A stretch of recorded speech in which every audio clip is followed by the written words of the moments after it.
Boa tarde. Queremos deduzir a equação geral dos gases. Nós vimos de que o Boyle e o Mariotti, em épocas distintas, em lugares diferentes, sem saber um do trabalho do outro, chegaram à conclusão de que se uma massa gasosa for modificada, mantida a temperatura constante, traz os fatores pressão e volume como sendo inversamente proporcionais. Se aumentar a pressão sobre uma massa gasosa, consequentemente, o volume terá que diminuir. São fatores inversamente proporcionais. Charles, um outro pesquisador da época, do século XVII, chegou à conclusão que se a pressão a que o gás está sujeito se mantiver, mantida a pressão, os fatores volume e temperatura são diretamente proporcionais. O fato de você aumentar a temperatura sobre um gás fará com que o seu volume se expanda, devido à energia cinética que vai aumentar, provocando a expansão do volume. Já o Gay-Lussac chegou à comprovação de que para manter o volume constante de um gás, os fatores pressão e temperatura devem sofrer alteração diretamente proporcional. Se você fizer com que a pressão aumente sobre o gás, a sua temperatura também tem que aumentar. Ou, se você aumentar a temperatura sobre um gás, o volume vai crescer. Para que o volume não se expanda, tu vai ter que aumentar a pressão para evitar a expansão do volume. São as variações, são as transformações gasosas. Nesta aula, queremos reunir todas as três. Para isso, nós vamos chegar a esta fórmula: P1V1 sobre T1, sendo igual a P2 vezes V2 sobre T2. É uma transformação no gás, onde os três fatores vão sofrer alteração. E uma coisa comprovada pelo próximo pesquisador, que é ou simplesmente Clapeyron, chega à conclusão de que se esses fatores P vezes o V sobre o T dá um valor constante, mantido, alterando os outros fatores, mantendo a massa, para a mesma massa, esse quociente é igual a esse quociente, vai ser uma constante. A partir dessa constatação, o Clapeyron, na próxima aula, vai trazer o problema da física para a química. E aí, então, nós teremos dois enfoques. Se o nosso problema, e serão muitos em vestibulares e concursos, se o nosso problema não especificar massa, é um problema físico apenas, no qual a pressão inicial vezes o volume inicial sobre a temperatura inicial, esse quociente será igual a essa pressão 2 vezes volume 2 sobre a temperatura 2. Bem, então o enfoque de quando não tivermos massa concreta é utilizarmos a equação geral. Por isso vamos demonstrá-la hoje. Enquanto que, se nós tivermos uma massa concreta de gás, com a qual nós podemos deduzir o número de moléculas, que vai significar o número de mols, no instante que nós tivermos uma quantidade de matéria específica, o nosso trabalho será sobre uma equação desenvolvida por Clapeyron. A equação de Clapeyron vai nos trazer na próxima aula que o produto da pressão vezes o volume é igual ao número de mols vezes a constante universal dos gases vezes a temperatura. Então, hoje, vamos nos ater à equação geral. Como é que se deduziu a equação geral que aqui está? Para isso, peço vênia para esse para esse desenho. Nesse gráfico, nessa situação, nós estaremos falando da pressão na horizontal, pressão 1, pressão 2, estaremos falando de volume, onde nós teremos volume 1, volume 2.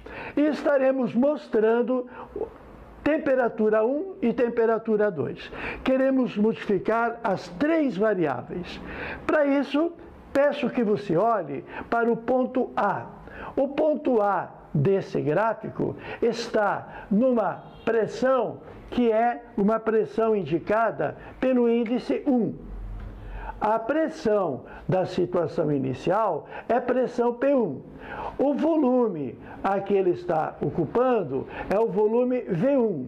E ele está nesta isoterma. Esta isoterma é temperatura T1. Então, o ponto A, pelo qual vamos começar, é o ponto que tem pressão 1, tem volume 1 e está na temperatura 1. O ponto B, que aqui está, ele continua na temperatura 1. Observa que o ponto B, ele está na isoterma, na mesma temperatura, e é a temperatura 1. Se a temperatura de A para B se mantiver, esta passagem é um gráfico isotérmico. É uma situação isotérmica, gráfico isoterma. Bom, mas o ponto B também está na pressão P2, como estava o ponto A. Então, ele está na pressão P2 e está ocupando um volume. Observa, o volume do B não é o volume do A. O volume do B é mais abaixo. É um volume intermediário. É um volume que não é nem o volume 1, nem o volume 2. É o volume V'.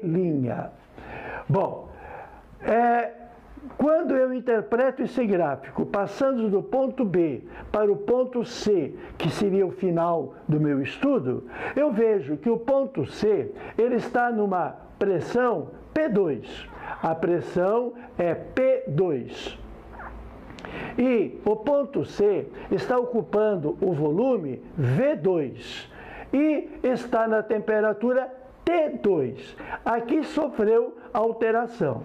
Os pontos A e B estão na temperatura T, é uma isoterma. O ponto B e C estão em temperaturas diferentes. Se o ponto B e o C estão em temperaturas diferentes, o que está sendo igual? O que está sendo igual do ponto B para o ponto C é a pressão. Então, do ponto B para o ponto C, temos uma transformação isobárica ou isóbara, porque a pressão é a mesma.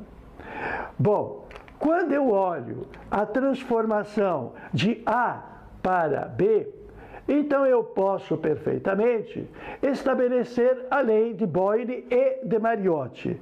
O que eu posso dizer? Eu posso dizer de que P1 vezes V1 seja igual a P2 vezes V'. Muito bem. Numa transformação em que a temperatura é constante, a pressão vezes o volume usa o mesmo índice, P1 vezes V1. E aqui, P2 vezes, só que não é V2. O volume do B é V'. Esse é o segredinho. É uma transformação isotérmica, de Boyle e Mariotti, a tal ponto que se você aumentar a pressão, o que acontece com o volume vai ter que diminuir. Realmente, tu está aumentando a pressão, o volume está tendo que diminuir. Bom, da mesma forma, se eu interpretar o fenômeno de B para C, do ponto B para o ponto C, eu tenho uma isóbara, porque ambos estão na mesma pressão. Se eles estão na mesma pressão, o que está mudando é a temperatura e o volume. A temperatura está aumentando e o volume também está aumentando. Para isso, já que é uma isóbara, eu vou usar a lei de Charles, que foi constatado por Charles e conferido em laboratório por Gay-Lussac. Muito bem, quero pedir para você cuidar de que na comprovação da lei de Charles e de Gay-Lussac, os índices não são iguais, como foram na lei de Boyle. Para dar diretamente proporcional, o índice 1 está com o índice 2, o índice 2 está com o índice 1. É o que eu peço atenção aqui. No qual, se eu quero que a pressão seja constante, eu vou pegar o volume intermediário, esse volume, vezes esta temperatura. Muito bem. E vou pegar o volume 2 com aquela temperatura. Então, como estava dizendo, na transformação isotérmica, os índices têm mesmo número. Nas transformações isóbara e isovolumétrica, os índices são contrários. Para quê? Para poder dar diretamente proporcional. Quando os índices são iguais, o fato de você aumentar a pressão, tu faz com que o volume diminua. Você, no caso de A para B, se você aumentou a pressão, o volume diminuiu. Agora, se você quer que seja diretamente proporcional, o fato de você aumentar a temperatura de B para C, se você aumentou a temperatura, o volume também tem que aumentar. Aumentou de T1 para T2, o volume passou de V' para V2. Então, é diretamente proporcional quando os índices são trocados. Dessas duas verificações, da verificação isoterma e da verificação isobárica, vou estrategicamente isolar o fator V'. Isolando o fator V', que seria um volume intermediário. Se eu isolar o V', eu tenho P1 vezes V1 sobre P2, na primeira alteração, que foi de A para B. Se eu isolar o fator V', que também consta da situação B para o ponto C, isolando V', então eu terei que V2 vezes T1 estará dividido por T2. Então, isolei o V', passei o T2 para cá.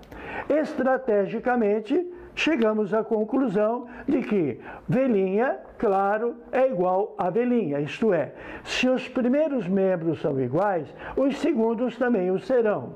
Então, nós teremos intermediariamente a situação de P1, V1 sobre P2, sendo igual a segundo membro da primeira equação, segundo membro da segunda equação. Eu tenho V2 vezes T1 sobre T2.